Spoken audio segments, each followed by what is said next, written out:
I'm Eric Wolf, and my experience in business peer groups has changed my life, especially my membership in Vistage, one of the world's largest CEO advisory groups. I'm an entrepreneur, a business owner, and a Vistage speaker on the power of marketing. This podcast is dedicated to the people who make those experiences possible, the peer group chairs. Every episode, I interview a Vistage chair who has dedicated their time to helping entrepreneurs like me succeed. Okay, my guest today is Suzanne Livingston, and Suzanne is not currently a Vistage chair, a little bit different today. So while Suzanne is not a Vistage chair, there is a number on her bio that I think a lot of chairs that I know are going to be interested in, which is that over the course of her career, she has enrolled over 500 C-level executives in peer organizations. That is an amazing number, and I want to talk about that and how you've accomplished that. But first, welcome, Suzanne. Thank you. And Thank you. It's good to be here with you, Eric. Well, thank you. It's it's very rare that a woman will tell me that, so I appreciate it every time it happens. So, I would love to hear about your career and what got you here before we talk about specifically how you work with chairs and how you accomplished that feat of getting over 500 CEOs into peer groups. Yeah, well, that was quite a long process, actually. I I had gotten into sales, and I was really, really, really, really good at it. And one day I was on a sales call, and there's a whole background in my life story on how that had to happen, but we'll shorten it so we can get to the good stuff today. But I was on a particular sales call with people that I had sold this parabolic solar system to on their roof. And I realized that they bought it because I had persuaded them to do so, and they actually could not afford it.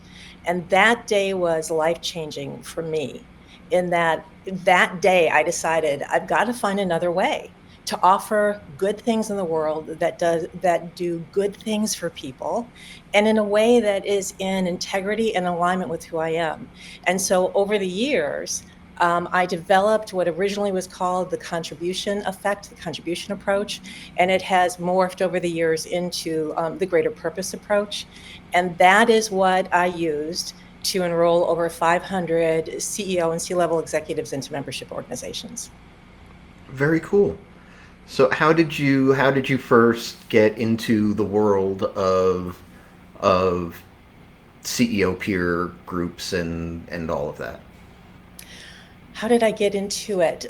It was literally just, sometimes when it's your destiny, things appear before you and you get to say yes and no. It wasn't something that I set out to do, but it was people knew me and I knew people, and then it started connecting, where I originally started with now I can't remember, a Club Corp, which at the time was the largest club organization in the world, and I was in the business division of that. Okay. And I became one of the top people and flew out to San Diego, and I was supposed to be a trainer and all that kind of stuff. And I realized at that point that I needed to do something on my own, right? I had done so much of the same thing. I wanted something new. And so eventually that led me to some relationships that I had with chairs in the San Diego area. And there was an opening at Vistage Corporate. I'm not a corporate gal, but I kept hearing, you can make a difference here, you can make a difference, because a lot of the chairs were really struggling with selling. And I had another way to do it. And so I was at corporate Vistage for a year and really got to see, I got to know a lot more chairs, but I also got to see it from the perspective of inside out, right? How at that time, Vistage saw the chairs, how they interacted, how the whole process of we're going to become a sales organization happened, and then how that really was affecting the chairs in the community. And so I was there for a year and realized that I really wasn't going to be able to make the impact that I wanted to make there. And I left. And then chairs started calling me to ask them to help them build their groups. And that was almost 20 years ago. And so I was taking people on one at a time and coaching them one at a time. And then eventually it led into different programs that I started to do. And then here we are today. So 2006, 2007 timeframe was when you were actually working at Vistage? Yeah, Yeah. working, yes, I believe so. Okay. Don't quote me on that. One Okay. thing I'm not good at, Eric, is dates and It, times. But yeah, there, I think it was right around there. we, Yeah. we, we, we didn't make you swear on anything when you came in here. This Yeah, no, is no swearing on that one, but it's been a long time. We can say that for sure. so so so. This was in some year, approximately 20 years ago, that you were Yeah. doing this, and since then, how many chairs have you worked with? Mm. Round numbers. Good question. Um, I have had over 300 chairs just on one free training that I've done, and those were chairs from all over the world. I've also had one-to-one chairs I've probably worked with, I'm guessing 30-ish. And then in my year-long programs, 12, 24, at least 100, Wow. at least. Yeah, so I can go back and give you, I'd have to go look everything No, up, we but don't. We don't need to. We don't need to check the receipts. I believe you, but you have worked with a lot of chairs, and mhm, if you were a frequent listener of this podcast, and I don't know how many there are, but if you were among the few and proud, one thing that you would hear repeatedly over and over again is how hard it is to recruit new members, and especially yes, how brutal it is trying to build your first group. yes. I'm curious to hear because I know that there's a lot that Vistage tells new chairs about Mhm. best practices, how you go about building a group, and I understand that you would suggest something different.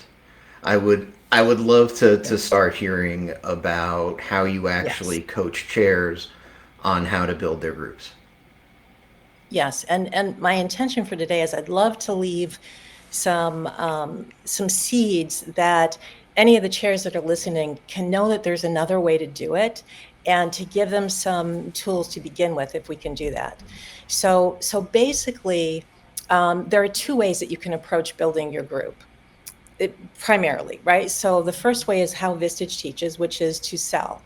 The second way is for those people who are more called, where building a group is more of a calling for them, and it's through a greater purpose contribution service standpoint. So, and I do want to say, Eric, here first off, that some people are here to sell. Sure. Some people are here to do that. And so, what I'm going to say following this is not saying that those people are wrong or that way is wrong. It's all good. You're making your unique contribution. But for most people, selling is not something that we do well, nor is it something that's in alignment with who we are, right? Or nor does it feel good. It just doesn't feel good.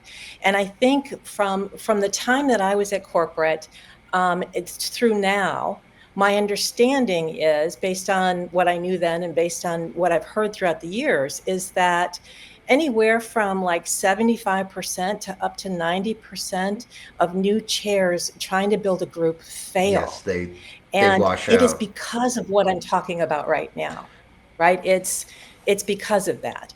So what happens for those of us that are called to a higher purpose, who are in alignment with moving that way, if we go out and we try and sell, we set things up in a way so that there is a, I don't want to spend too much time on this just because I want to get to other things, but this is important. When you go in and you are working with a CEO in a selection interview process, you must remember that they are constantly having to decide who somebody is.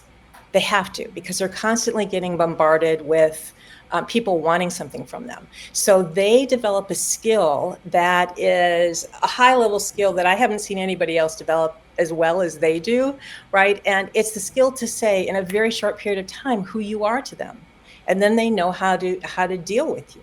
You're an employee, you're a vendor, you're a salesperson, you're an investor, you're a customer. And once you're in that box, you're in that box Right. because they've got other things to think about, right? So even if you are able to sell somebody when you are one of the chairs that's called, that's not the salesperson, right, contribution, what happens is you are seeding the relationship. So even if you're able to get them right into your group, there's a relationship that's been formed that is CEO salesperson.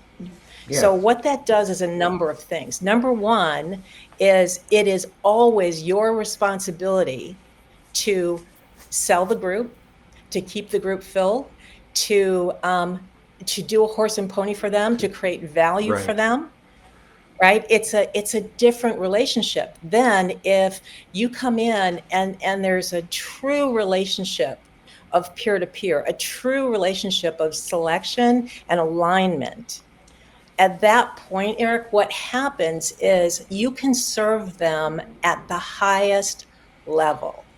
So, because now you can hold a space for them where they can actually transform at a higher level. Does that Oh make no, sense what I'm saying absolutely. and why And that I would and is? I would suggest that there's, as somebody who talks to a lot of chairs, one thing that I have definitely noticed is that, well, so yeah, there are some people who come into this with actual sales skills.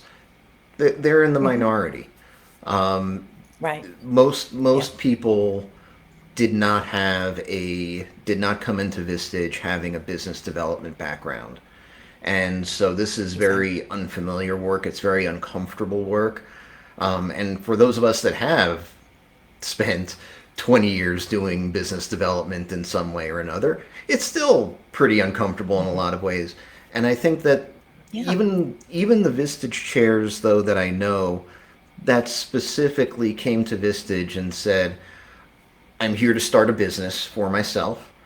I'm here to start a practice that's going to make me a lot of money, and this is what I want for myself for the next 20 years. But I think even those folks who have the chops and who are willing to do what it takes, they don't want to be thought of as as a vendor Hmm. to their Right.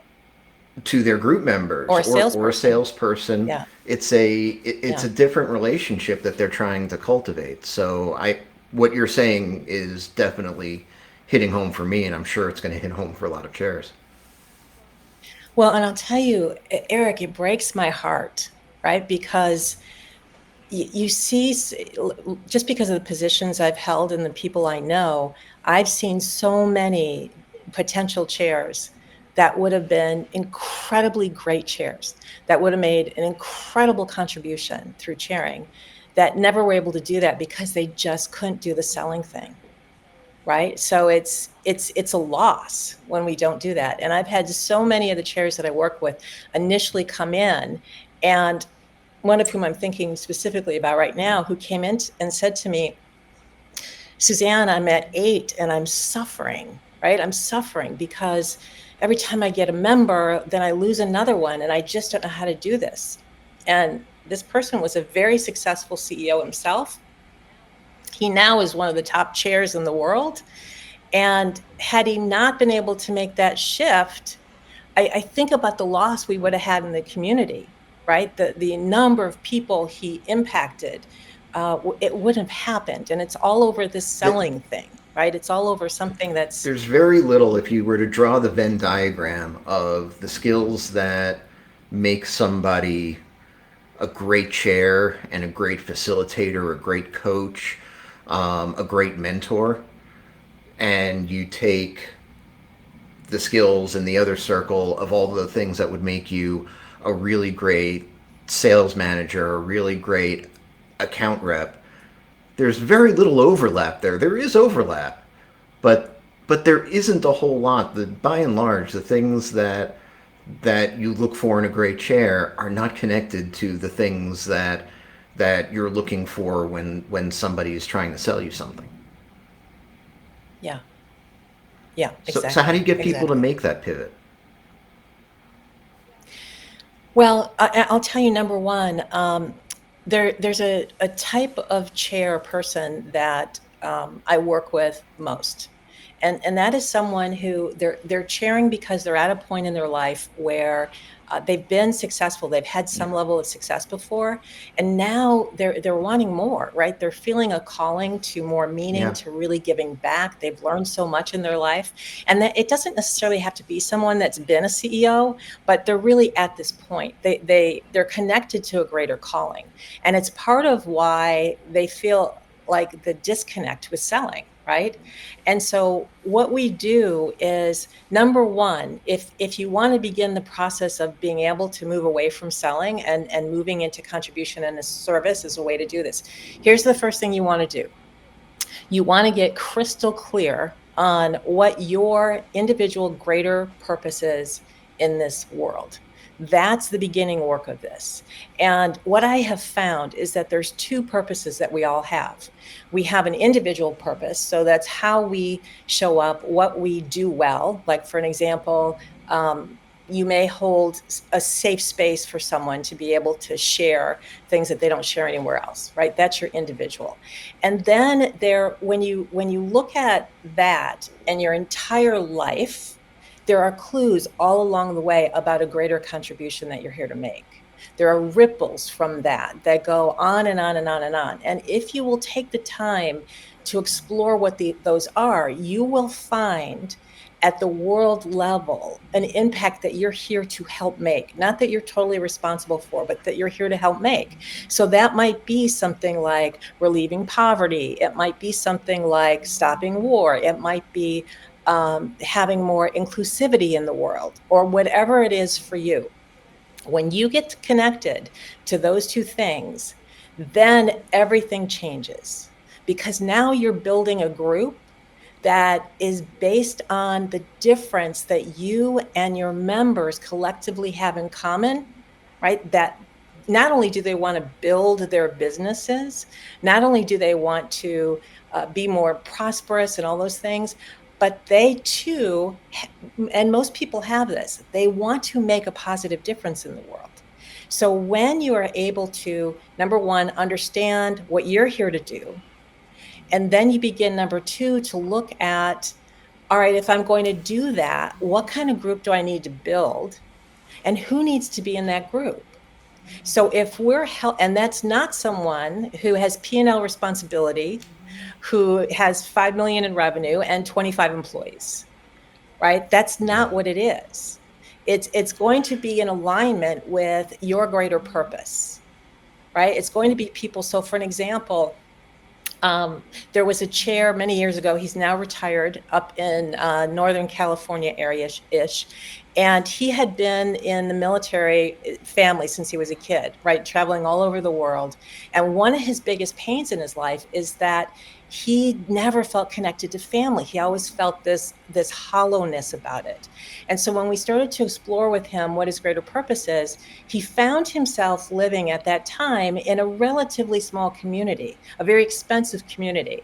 And so what would happen is that the kids in that community would grow up and they'd have to go away to college because there was no college there, and they could never come back and live in that community because there were no actual job careers there. So he realized that his greater purpose was to build a group of businesses that cared about the community and wanted to be successful while building actual career paths where the kids could come back and the families could all be connected in the community. And I've got to tell you, when he got in touch with that, and he said, oh my God, this is what we're doing in the community, he built groups like that. Because as he started talking to people And he was saying, okay, this is the type of person we're looking for because we've got this greater purpose. People were like, that's me. Yes, I want to do that. I want to help create family. And those that didn't care about the families or as much, or those that were more transient through the community, where it was a just branch office, it was okay that they weren't part of this group. Oh So yeah, yeah. does that And make sense what I'm saying? when you're connected with people on a, and this is something as a marketer that I try to tell people all the time. This is the skill, because the thing that you're selling and the thing that somebody else is buying are different, and they're almost always different. Where it's, I didn't buy this shirt because it was stylish, or because it was on sale.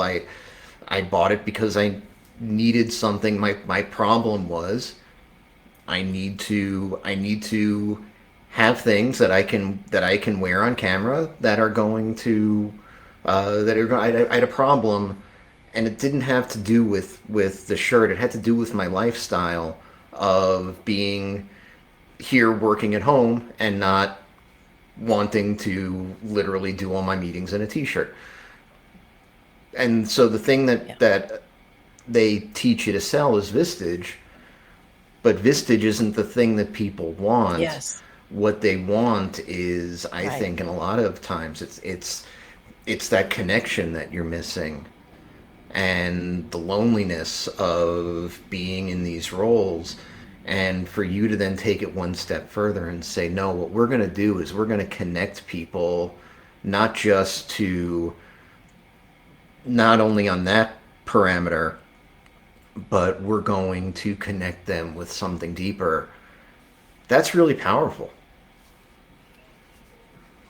Well, it is really powerful, and it really goes beyond that too, Eric. So, however long ago it was, 17 years, Sure. 20 years ago, I started really teaching this, and initially in the Vistage community, there was a lot of pushback, but there's a principle here. What happens is competition is in your marketplace because you're Correct. trying to sell Vistage. And so when you move away from that, things change. I remember, I don't know, 10, 15 years ago, I was at a big networking event here in San Diego. And it was a very well-known organization here that is made up of mostly CEOs. And there were about 300 CEOs there. And at the end of the event, the founder of the event, or that's probably not, he wasn't the founder, but the director, I guess, of the organization that put this event on. He got up on the stage and he said, if anyone's interested in membership, please let us know. We promise we will not hound you like Vistage. Ooh. We promise. Right. So, and I was standing in there and I was like, oh, there you go. Right. Like it's and so the energy around it. Right. So when you go into a selection interview and you're there as a salesperson, what happens is the CEO, because we're all conditioned to this, right? We're all conditioned to somebody's trying to sell us. We're not going to give them the information, and it creates this dynamic. So they pull their marbles back, and oftentimes they'll cross their arm, or maybe they won't, right? But it's like, okay, show me your stuff, and then I'll decide. Come on, show me what you got. But I'm not going to give you much. And if I'm not quite sure, I'm going to tell you that I don't have time, or I've got to check my budget, or I'll get back to you, right? That's the normal dynamic. If you shift it, and now instead of you selling Vistage, but Vistage becomes a tool in your toolbox, right? Something that you're aligned with that helps you make your greater contribution, that helps those in the group, right, go further and farther and faster for their own companies and for their employees and for the greater contribution. It changes everything. So now you're in a selection interview and you are truly selecting, not what Vistage teaches is selection, which is dig for pain, show your value, right? Make them feel bad and then show them a solution. It's not that. It's truly understanding the criteria of who you're here to best serve and giving them an opportunity to show you if that's who they are or not. And really truly selecting, because you are now so in touch with the greater purpose of things. It's super important because if you get the wrong person in the group, the amount of impact you can have with everyone in the group and the world decreases It can be incredibly, toxic. It can damage the right? culture. That we talk all the time about how important the culture in Vistage groups is, and how much that chair is building that culture. There are a number of things Yes. that you said that resonated with me.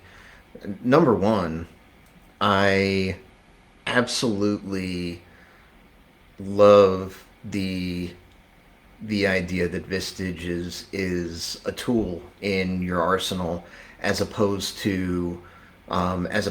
to being the thing that you're selling. There's and this is Yes. also a really um, uh, like a little nuance, and it's not nefarious. It's not, oh, Vistage is pulling the wool over our eyes. It's nothing like that. But I think that we have to also acknowledge No. Mhm.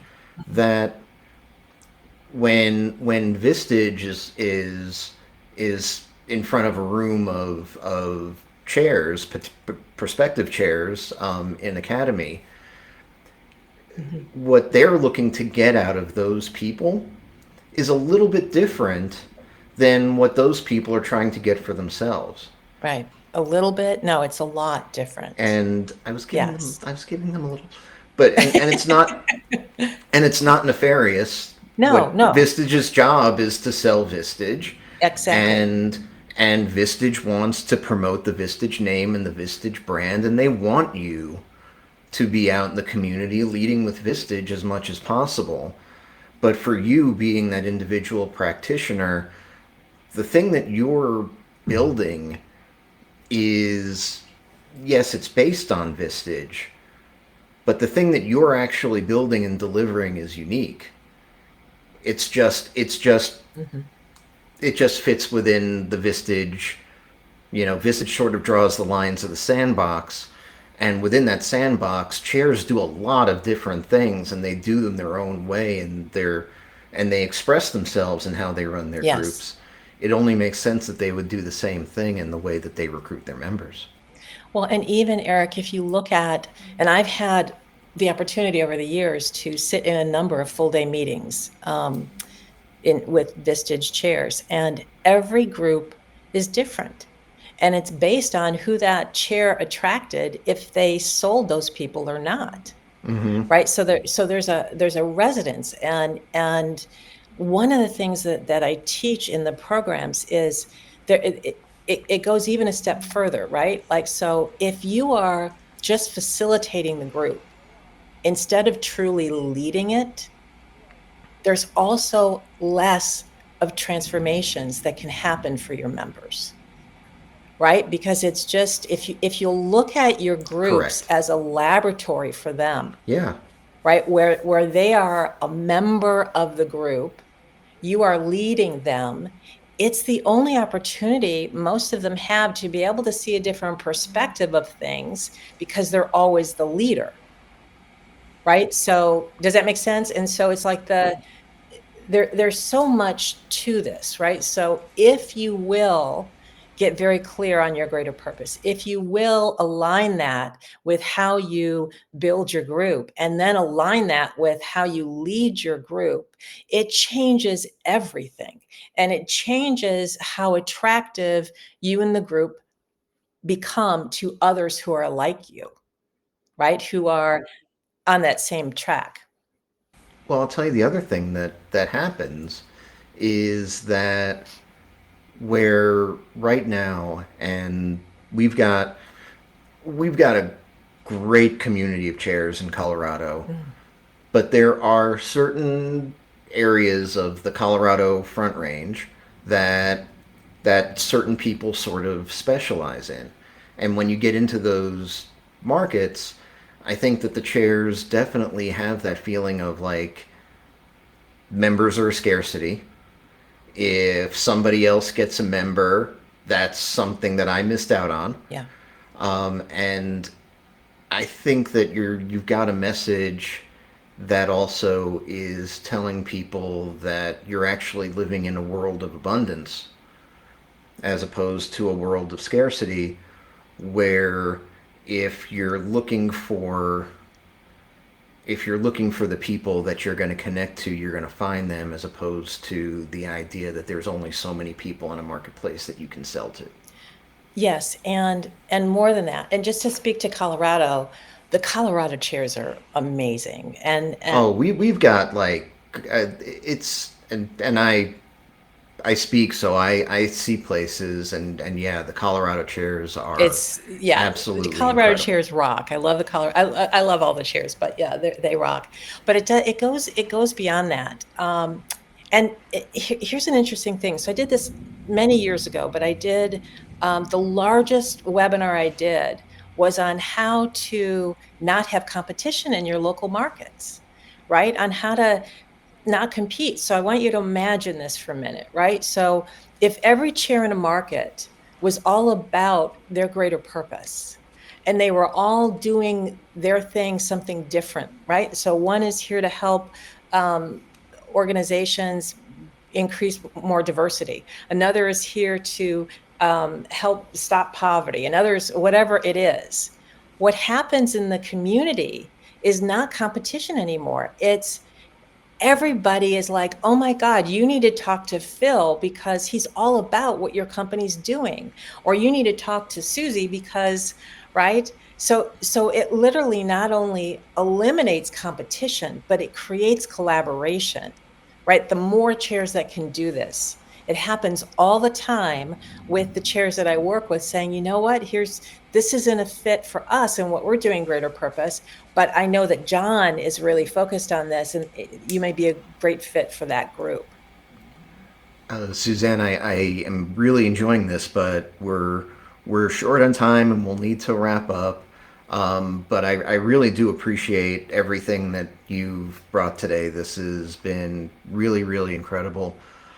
What is the best way for chairs to get in touch with you if they want to hear more about how they can start doing the things that you've talked about today? Yeah, they can either go to my LinkedIn profile, which is linkedin.com/IN/Suzanne Livingston, or they can go to SuzanneLivingston.com and join the email list and be updated with any other future things that I'm doing. Those would be the best ways to do it. Or they Awesome. can email connect@SuzanneLivingston.com. Very And cool. so Eric, I would love to just leave with a couple of thoughts here, if that's okay with you today. Be my guest. You are my Okay. guest. If you're called, if you're called to be a Vistage Chair because you want to give back, know that you can do it. You don't have to do something out of alignment with who you are. You do not have to become a salesperson to do it. You can find your greater purpose if it's through my work or another's work, right? And you can align what you do and how you lead and how you build your groups that way and have a completely meaningful and fulfilling, very successful group. And so just know that that is true. Many others have done it and you can too. Very cool. And we don't have to smile and dial anymore. No, no, no. Do not do that. Excellent. Thank you so much. This has been awesome. You're welcome. Thank you, Eric, for doing this. Thanks for listening to this episode of Chairwaves. You can subscribe to our feed using Spotify, Apple Podcasts, or your platform of choice. You can also visit chairwaves.com for more information. Chairwaves is hosted and produced by me, Eric Wolf, and to connect with me, you can visit my website at ewolf.live. That's EWOLF.live. And a disclaimer, while I love Vistage and CEO peer groups, this podcast is not owned by or affiliated with Vistage or any other peer organization. Thanks for listening.